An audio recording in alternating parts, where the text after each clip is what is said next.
ഐഎസുമായി ബന്ധമുണ്ടെന്ന് സംശയിക്കുന്ന യാസിർ അബു ഷബാബ് തിരിച്ചെത്തിയിരിക്കുന്നു. ആരാണ് യാസിർ അബു ഷബാബ്? മയക്കുമരുന്ന് കള്ളക്കടത്തിലും ഐഎസുമായി സഹകരിച്ചും യാസിർ അബു ഷബാബിന് അറിയപ്പെടുന്ന ഒരു ചരിത്രമുണ്ട്. 200-ലധികം സായുധ വ്യക്തികൾ അടങ്ങുന്ന അയാളുടെ സംഘം റഫേൽ ഇസ്രായേൽ നിയന്ത്രിത മേഖലയിൽ ഒരു ശക്തമായ താവളം സ്ഥാപിച്ചിട്ടുണ്ട്. മരണമേഖല എന്നറിയപ്പെടുന്ന ഈ പ്രദേശത്ത് ഗസ നിവാസികൾക്ക് സാധാരണയായി പ്രവേശിക്കാൻ കഴിയില്ല. ഇത് സംഘത്തിന്റെ പ്രവർത്തനങ്ങളിൽ ഇസ്രായേലിന്റെ പങ്കാളിത്തം സംബന്ധിച്ച സംശയങ്ങൾ കൂടുതൽ ബലപ്പെടുത്തുന്നുണ്ട്. പലസ്തീനികൾക്കായി എത്തുന്ന സഹായ ട്രക്കുകൾ ഇസ്രായേൽ പിന്തുണയോടെ കൊള്ളയടിക്കുന്നത് പങ്കുള്ള സായുധ സംഘങ്ങളുടെ അറിയപ്പെടുന്ന നേതാവ് കൂടിയാണ് അബു ഷബാബ്. ഗസയിലേക്കുള്ള സഹായ വസ്തുക്കൾ ഇസ്രായേലിന്റെ സംരക്ഷണയിലാണുള്ളത്. മാർച്ച് മുതൽ ഇസ്രായേൽ അടിച്ചേൽപ്പിച്ച ഉപരോധത്തിൽ വലഞ്ഞ പട്ടിണി മരണത്തിന്റെ വക്കിലാണെന്ന് ഗസ. വെടിനിർത്തൽ കരാറുകൾ നഗ്നമായി ലംഘിച്ച് ഗസയിൽ കൂട്ടക്കൊല തുടരുകയാണ് ഇസ്രായേൽ ഇപ്പോഴും. കിഴക്കൻ റഫേൽ മാനുഷിക സഹായ ട്രക്കുകൾ തടഞ്ഞു നിർത്തുന്നത് അബു ഷബാബിന്റെ സംഘങ്ങളാണ്. ഇസ്രായേൽ സേനയുടെ സംരക്ഷണയിലാണ് ഈ ഗ്രൂപ്പുകൾ പ്രവർത്തിക്കുന്നത്. ഉപരോധിക്കപ്പെട്ട ഗസ മുനമ്പിൽ വലിയ തോതിലുള്ള കൊള്ളയടിക്കലും ദുരിതാശ്വാസ പ്രവർത്തനങ്ങൾ അട്ടിമറിക്കലും ഇപ്പോഴും തുടരുകയാണ്.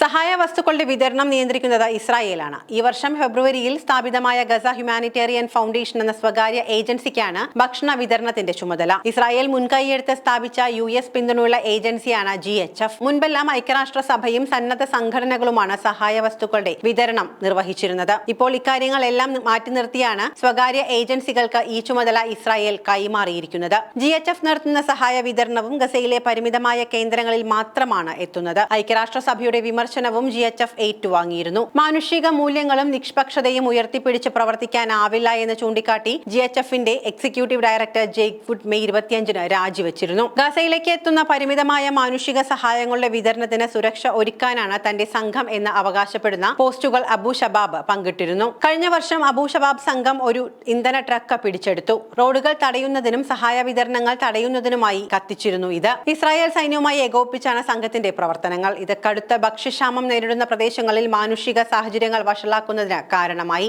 മാർച്ച് 2 മുതൽ പലസ്തീൻ മേഖലയിലുള്ള സമ്പൂർണ്ണ ഉപരോധത്തിന് ശേഷം അന്താരാഷ്ട്ര സമ്മർദ്ദങ്ങളുടെയും വ്യാപകമായ വിമർശനങ്ങളെയും തുടർന്നാണ് കുറഞ്ഞ തോതിലെങ്കിലും സഹായ വിതരണം അനുമതിക്ക് ഇസ്രായേൽ സന്നദ്ധമായത്. വളരെ പരിമിതമായ അളവിലുള്ള സഹായം മാത്രമേ അനുവദിച്ചിട്ടുള്ളൂ എന്ന് ഇസ്രായേൽ ഞായറാഴ്ച പ്രഖ്യാപിച്ചിരുന്നു. 4 ദിവസം മുൻപ് സൃഷ്ടിച്ച ഒരു പുതിയ ഫേസ്ബുക്ക് അക്കൗണ്ടിലൂടെയാണ് അബു ഷബാബ് വീണ്ടും പ്രത്യക്ഷപ്പെട്ടിരിക്കുന്നത്. ഗസയിലെ പട്ടിണി കിടക്കുന്ന ജനങ്ങൾക്ക് സഹായം എത്തിക്കുന്നതിന് സംരക്ഷണയേകാൻ അവർ സഹായിക്കുന്നുവെന്ന് അവകാശപ്പെട്ടുകൊണ്ടായിരുന്നു ഈ ഒരു പോസ്റ്റ്. തന്റെ സംഘത്തിന്റെ പ്രവർത്തനങ്ങളെ കുറിച്ച് അദ്ദേഹം പോസ്റ്റ് ചെയ്തിട്ടുണ്ട്. സഹായ ട്രക്കുകളുടെയും അവയുടെ വഴികളെയും കുറിച്ചുള്ള വിശദാംശങ്ങളും അദ്ദേഹം പങ്കുവച്ചിട്ടുണ്ട്. ഈ പോസ്റ്റിൽ ഹാരൈറ്റ്സ്, ദ വാഷിംഗ്ടൺ പോസ്റ്റ് തുടങ്ങിയ അന്താരാഷ്ട്ര മാധ്യമങ്ങളിൽ നിന്നുള്ള റിപ്പോർട്ടുകൾ ഈ ക്രിമിനൽ സംഘങ്ങൾ ISുമായി ബന്ധപ്പെട്ടവയാണ് എന്നും ഇസ്രായേൽ സേനയുടെ സംരക്ഷണയിലാണ് പ്രവർത്തിക്കുന്നത് എന്നുമുള്ള റിപ്പോർട്ടുകൾ ശരിവെക്കുന്നതാണ്. ഇസ്രായേലി സൈനിക സ്ഥാപനങ്ങൾക്ക് സമീപം സഹായ വാഹന വ്യൂഹങ്ങൾ കൊള്ളയടിക്കുന്ന സംഘങ്ങൾ പലപ്പോഴും കാണപ്പെടുന്നുണ്ട് എന്ന് ദൃക്സാക്ഷികളും ഐക്യരാഷ്ട്ര സഭയും സൂചിപ്പിക്കുന്നു. ഇവിടെ ഇസ്രായേൽ സൈനികർ അവർക്കെതിരെ ഒരു നടപടിയും സ്വീകരിക്കുന്നില്ല.